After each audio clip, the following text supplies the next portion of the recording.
Hey guys. Hey guys, welcome back to our channel, and yeah, we have a guest, Nolan. he's not a guest anymore. Oh yeah, He's a permanent resident, resident. permanent member of the family. Yeah. the true member of the family. We have to change the name of the channel, huh? Yes. It can be Aldacia and Andrew. It needs to be Aldacia, Andrew, and Nolan. Yeah, having a big yawn there. Yeah.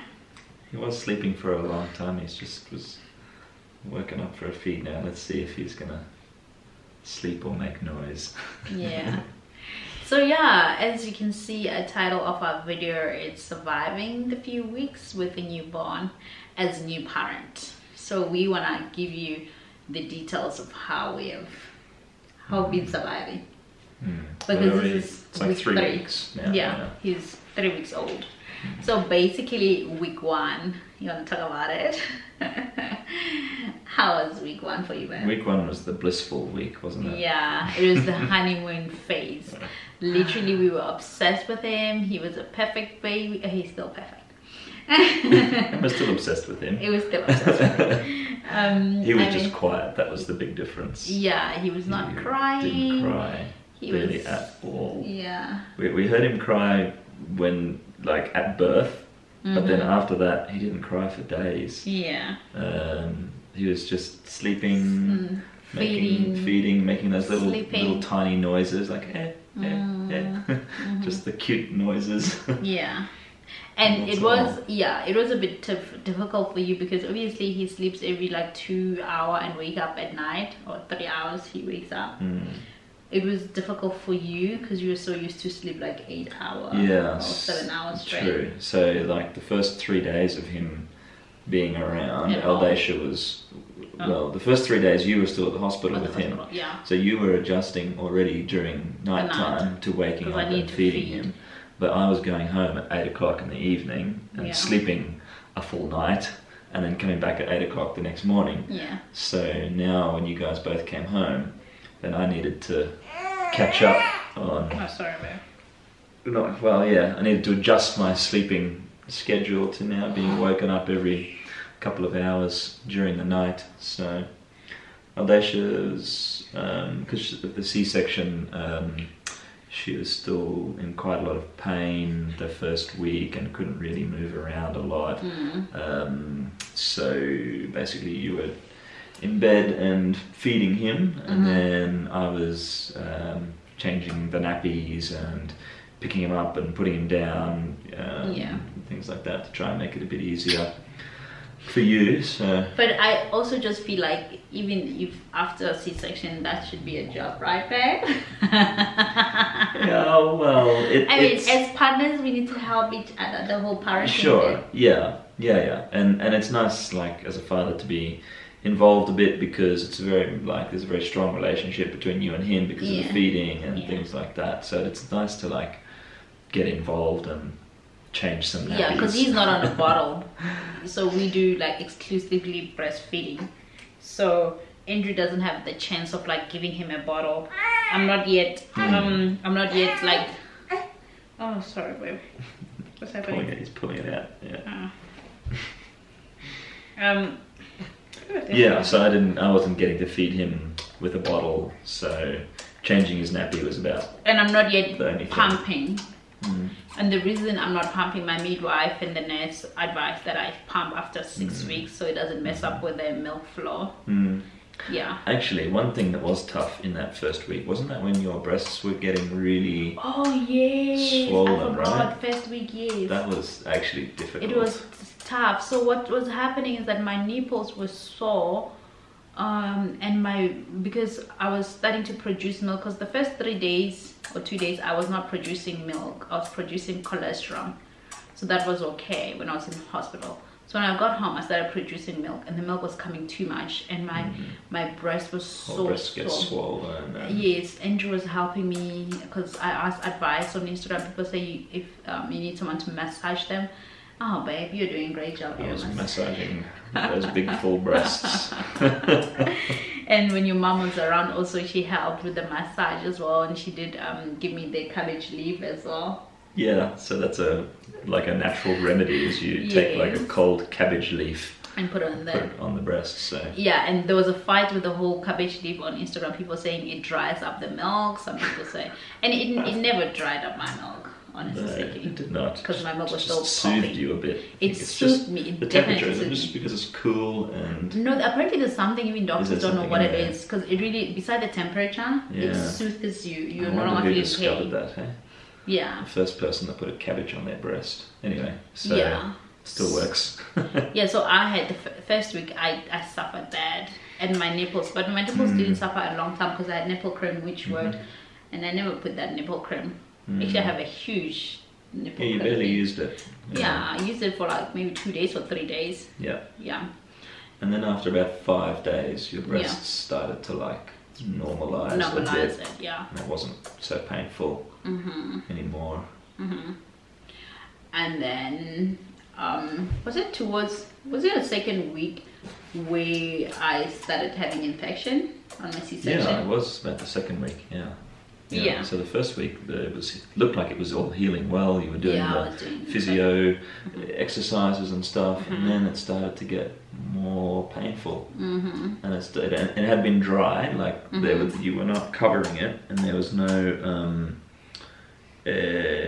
like blood or anything leaking from it. And then in the second week, it started to leak as well. You're getting some pus and some blood and things. You got infection on. Yeah, so I went to the doc and he checked you and said that it looks like an infection. So gave you some antibiotics and... Yeah, I was on antibiotics for 5 days.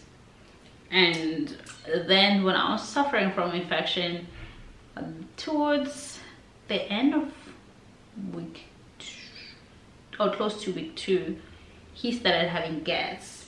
And he started crying and cramping. In the beginning we thought it's colic, but we checked properly, it's not colic. Yeah, it's not that extreme. Because he doesn't cry non-stop. Yeah, he just gets a bit upset. Sometimes he will cry a bit, but it doesn't usually go for a long time. And it doesn't happen like every single day. Like sometimes we have a good day and he's pretty chilled, and then I think it happens every single day. It's just different time. If you realize times, okay. His timing of cramping a lot, 4 a.m. The 4 a.m. is the problem. Yeah. Yeah, he likes to wake up at 4 and then starts he never getting sleeps wind until pains like 7, and 7:30. Yeah, then our sleep is finished. Yeah. Yeah, so, and also our sleeping pattern hasn't been great. We sleep how many hours? Yeah, so we're usually in bed, like ready to start going to sleep by maybe 11 o'clock or something. We start earlier than that, but it just takes time to...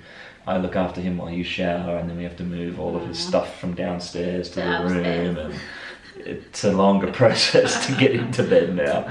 So usually around 11 we're kind of... But one thing for sure, it hasn't changed our night routine as a couple, because we still watch our series. Because at that time he's sleeping, which is great. True, we still manage to cook dinner and then put him to sleep for a little bit while we eat our dinner and watch something on Netflix. Yeah, because some people are like, oh, when you have a baby, you're never going to watch your series anymore. We still watch our series, thank God. And maybe not quite as much. Like, we still watch one every day, I guess. 2. Sometimes 2, yeah. It's the problem because because he sleeps like 2 hours and wake up.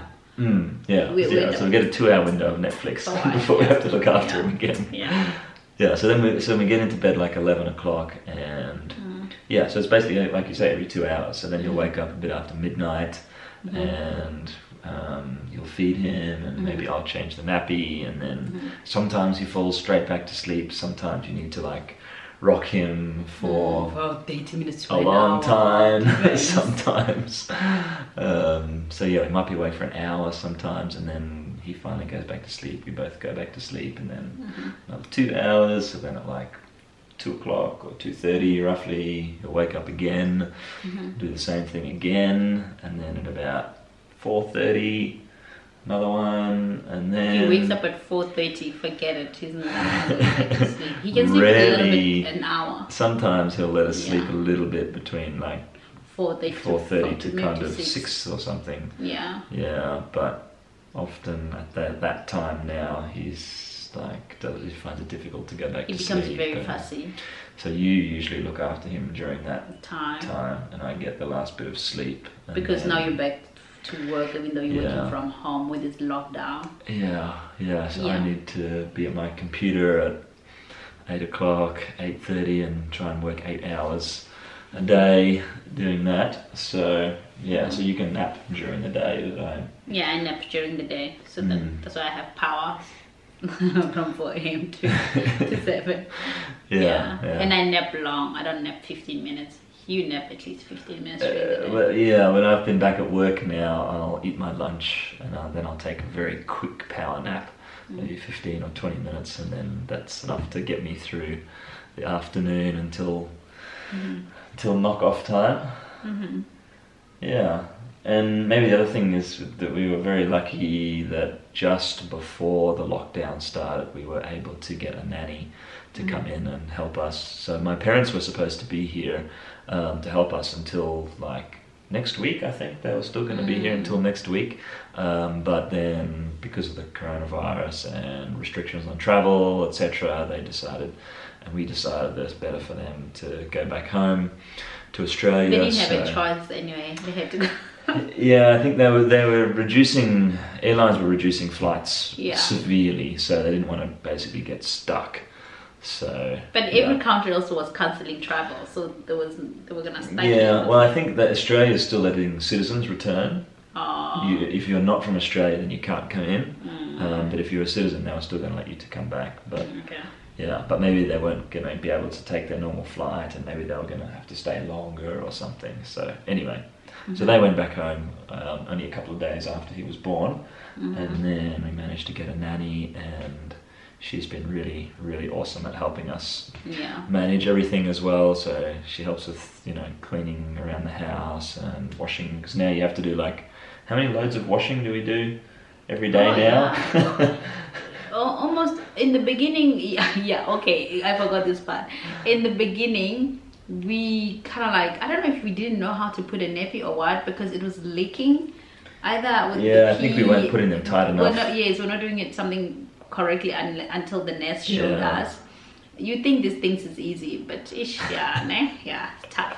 And then we used to literally in a day he can change like 4 or 5 times. Basically, every time we were changing a nappy, we had to change his outfit. Yeah, as so we well. used to do like laundry for him every single day. And then he'd get the blanket as well. Blanket as and well. But we everything. figured that out sooner, I think week 2. And then now we wash like every like 2 days or 3 days, because we decided not to buy him a lot of clothes actually, because they said at this age they grow so fast. So we don't have like, maybe we have like 30 pairs of outfits, or 20 to 30, I don't know. Yeah, when we say we don't have a lot of clothes, because I know people for this age group, because most of his clothes are from 1.8 to 4 kg, and he's outgrowing those ones. We've got a few that are 0 to 'Cause he was 3 a big months, baby, yeah. because he's a big baby. He was born 55 centimeter. That's Some of the stuff he's Average. not really ever worn. The tiny baby Yes, ones. the tiny baby. they never fit him. They don't fit him at all. I bought him tiny baby. I don't know what I was thinking. I knew he was a big baby, but it was just in case he's small. So we don't have a lot of clothes. That's why we have to wash them often, because most people told us we shouldn't buy a lot of clothes for this age. So we'll definitely buy a lot of clothes for 0 to 3. Actually, they say 3 to 6 months. That's where you can buy a lot. Yeah, that was the strategy. Remember, I did this poll on Instagram to ask to find out. Yeah. So we wash our clothes, the clothes like 2 to 3 days we do laundry. Yeah, that's not as much as it That's was in the at the beginning. start. Yeah, in the beginning it was a lot. And also we really we used a lot of diapers, babe. Wow, we wasted time. Yeah, we were going through a We're lot. learning. Yeah.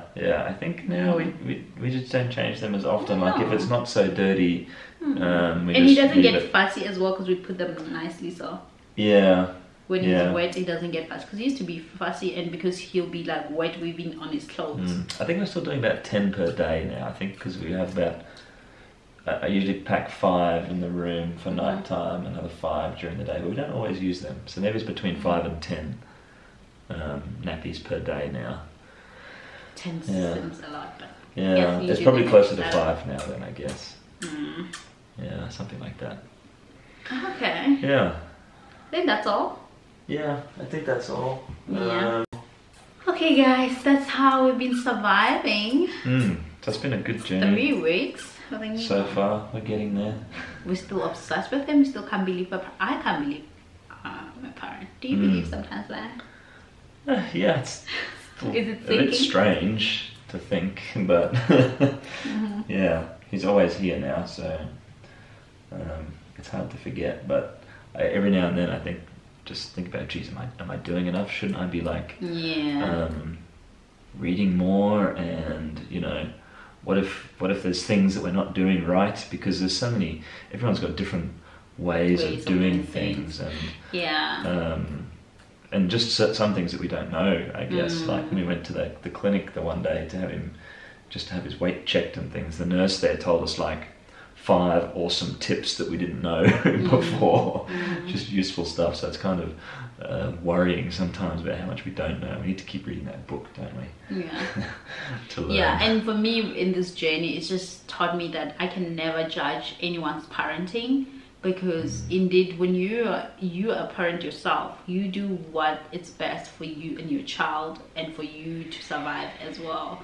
You know, I feel like I never maybe voiced it out, but maybe certain things I'm like, I won't do that for my child. I won't do that. But now it's a different game, hey, and I understand, and I say to anyone who's a parent out there, they should do what works for them, and no one should be judgmental, because if you're not in their shoes, you don't know what they're going through. Trust me. True. Yeah. Okay, guys.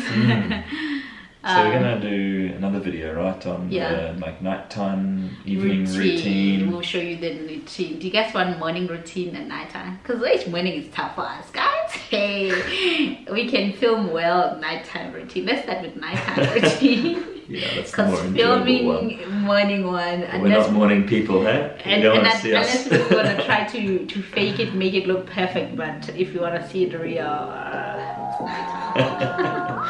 Yeah. Okay. Bye. Cool.